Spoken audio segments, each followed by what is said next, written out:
Der Hockey-WM. Zum Glück ist Freitag. Mit dem Fabian Unterreger.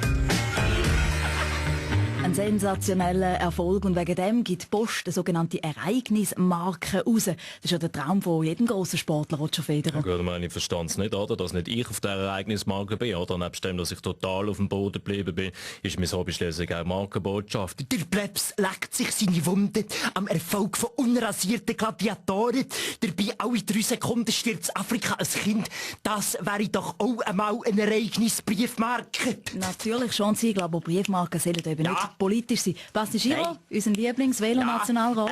Eine Ereignismarke wäre auch für den Tag, wo wir keine Zürichberg-Schnepfen mit ihrem Reinschlauer fast überfahrt, weil die Maniküre noch nicht ganz trocken ist und weil sie das Steuerrad vom Strassenpanzer statt mit den Fingern mit dem Knie steuert und die Marke wäre ich als Veloschlauch verkleidet. Das wäre etwas Schönes. Ganz anders. Der Blick ist diese Woche teurer geworden. Er kostet jetzt 20 Rappen mehr. Ciao zusammen, ich bin's, der Blick am Morgen. Der Blick am Abend kannst du immer noch gratis haben, ausser du willst, dass ich ein paar Songs spiele und nicht mit dir. Ja, vielleicht dazu eine persönliche Meinung, für das Seite ein Mädchen immer billiger werden, ist das eine Frechheit. Item. Grundsätzlich unterstütze ich aber jede Form von Aufwertung von Altpapier.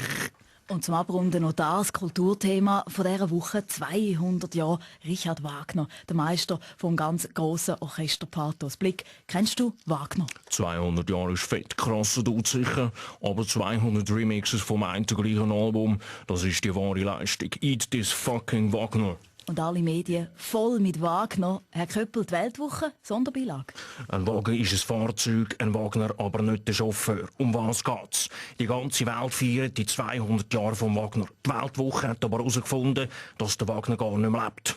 Darum kann er auch keine 200 Jahre alt sein. Ein weiterer Skandal und eine Lüge von den Schweizer Kulturschaffenden, die sich jede subventionierte Güppli-Party alle bescheisst. Prost!